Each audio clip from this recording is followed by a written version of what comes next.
Hey kids, Lisa here, on a very sleepy Sunday afternoon or early evening at this point. Sleepy because this is like pollen season big time in the Pacific Northwest, and the spores have gotten hold of my brain and my soul. So I'm just like all puffy-eyed and snoozy. But nothing like a good tarot tag to wake a girl up. So I thought I'd just spend a few minutes with you responding to the tarot tag that I think Christine and Celeste started first, last, and always, or looking at the first tarot deck we ever had, the most recent, the last deck we acquired, and then our always deck, the deck we will always return to.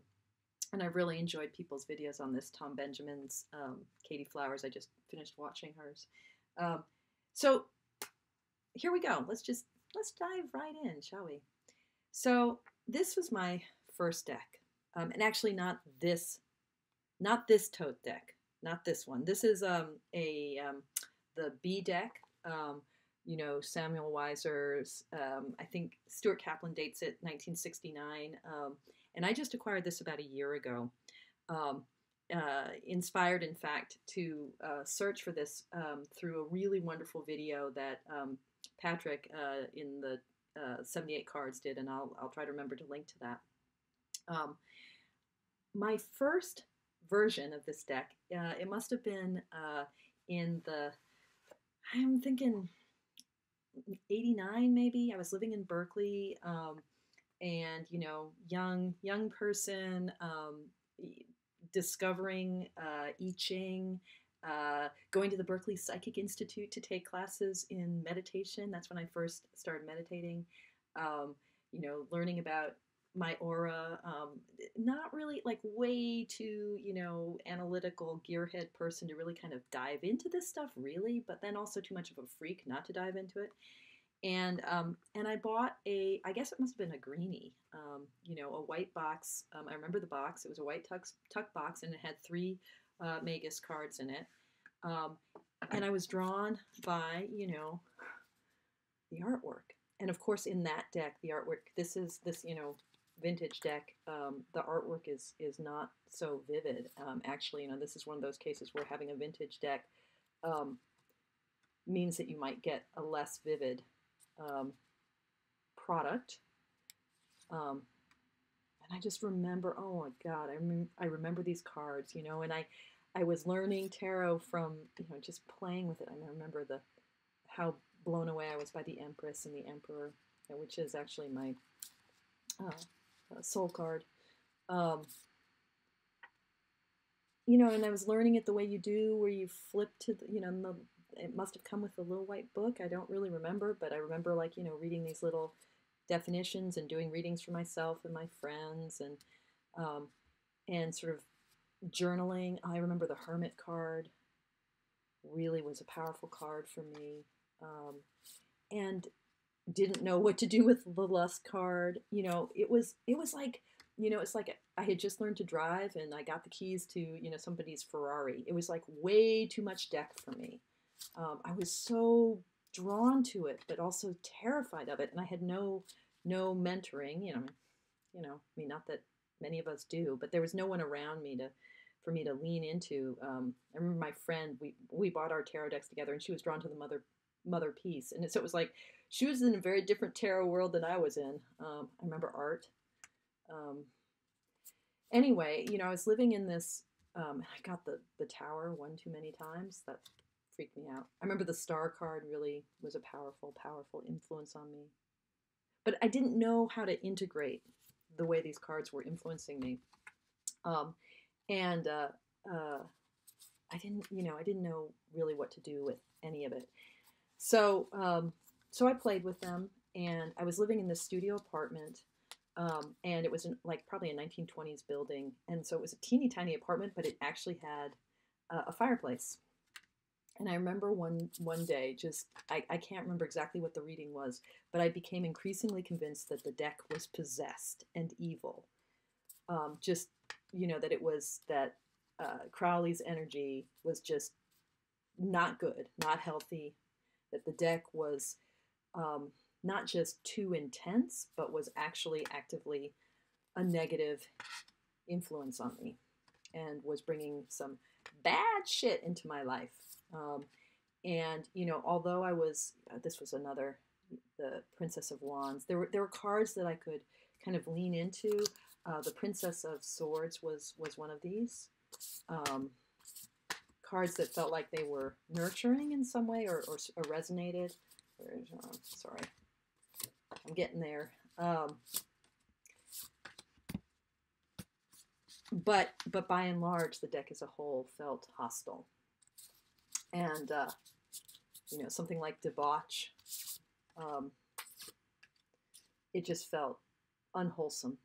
So I never used the fireplace for anything but this one purpose. One night I decided to destroy my deck. So I put it in the fireplace. I balled up a lot of newspaper and I lit a fire. And of course, you know, unlike this vintage deck, that late 80s or maybe it was the early 90s, I think it was late 80s, that deck was plastic coated and the plastic started popping and as the cards burned, and so like the cards were making this hissing, crackling, terrifying noise. It was just like it did not help me think that the deck was anything but possessed. So that was the end of that deck. And in fact, I, you know, from then until last year, I did not want to have anything to do with the Thoth system. It just was not, you know, tarot went in and out of my life. You know, so it wasn't like I was steadily studying the cards that whole, whatever, 30 years. But yeah, I was just, no, wasn't going to have anything to do with these cards. So it's actually, and I still, you know, I'm still just not quite dipping in. I mean, I think there's this sense I have that this is a really, really, really deep and rich system waiting for me.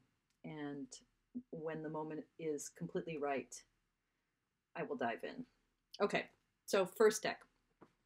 The last deck I purchased, I think the last deck to arrive is this vintage copy of the Crystal Tarot, and it was sitting on eBay for a while. Actually, someone on the Eclectic Tarot forum turned me onto it, mentioned it in a post, and I have not even flipped all the way through these cards. These arrived, I think, on Saturday.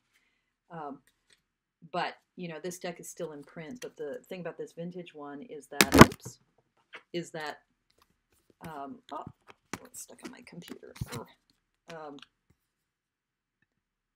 thing about this vintage one is that the sort of Lo Scarabeo multiple languages are done more discreetly, and you have a little bit more room for the image.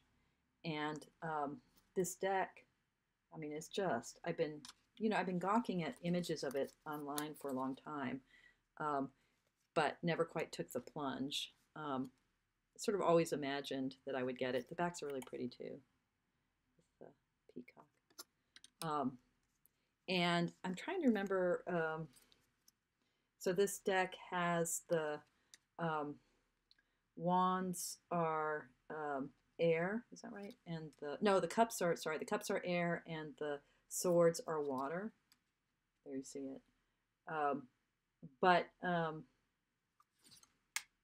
And then it's, you know, non-scenic but very illustrated pips.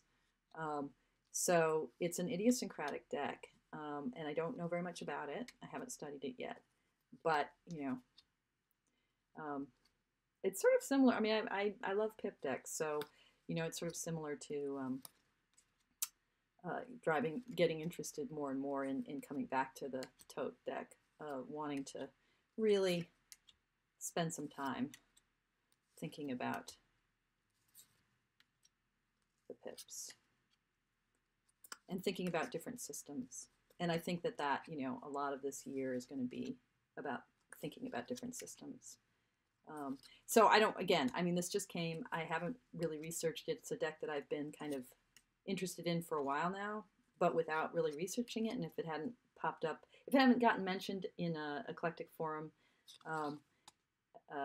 and then if it hadn't been on eBay in this kind of scarce You can get a lot of vintage versions of this on eBay, but this one I've never seen before. This is like the first edition. There you go. I wouldn't have gotten it, so I'm ignorant about this deck, but I think I'm gonna love it.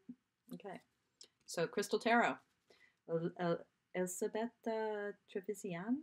Is that the name of the artist? Beautiful deck. Okay. Always deck. Now, this is just boring. You know, my always deck is Rider-Waite, which, you know, I mean, I'm just the Rider-Waite in all of its many versions, in, you know, clone versions, in recolorings. You know, my all-time favorite Rider-Waite version of the Rider-Waite is the Albano Waite. I have, this is a, it says accurate color tone, and if I'm recalling correctly, I still have to do my kind of research into this so I can do a history video on it. The accurate color tone, this Tarot Productions is the original one, the 1968 one. And, you know, I haven't invested the big bucks to get a really, really pristine version of this. The box is really falling apart. And the cards are a little bit faded, but, you know, I mean, you've all seen this deck, I think. But, you know, and I have actually just traded away one of my vintage printed in Belgium US game versions of it, which are they're nice, unlike the new US game version of the deck that's all plasticky. But the colors in those US game versions are not the same. And the place where it really shows is in the pentacles, in the quartz and the pentacles with this incredible lavender. Let me see if I can get the page of pentacles. I mean, oh my Lord. Oh my Lord. Just beautiful. I mean, just these colors. But, you know, it's the Rider-Waite. It's just, and I love that Albano adds a little rainbow to Temperance. To me, I mean, there's just, you know, Pamela Coleman Smith, man, she had it going on. She figured something out. And I just love the way in which this one simple version of tarot has so many, you know, so many permutations to it, so many clones. So, you know, the university card, university books version with its, you know, terrible cardstock and, you know, kind of garish, gotta love the back, but it's garish color values.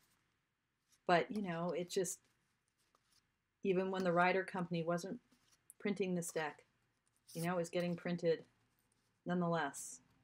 And each time somebody takes this deck on, they bring something fresh and new to it, you know. So the universal weight, you know, the coloring, the recoloring by Mary Hanson Roberts, and then that, you know, then you get a whole other version, a whole other nuanced layering of these cards, new backs, new shades of meaning. It's just such a wildly generative creation, you know, and probably one of my favorites. My favorite clone of this deck is probably, whoops, the Golden Rider with Francois Papernoux's really rich oil painting reproductions of this deck, and the crazy brown and pink back. But oh, I love, love, love this version of the deck. Look at that.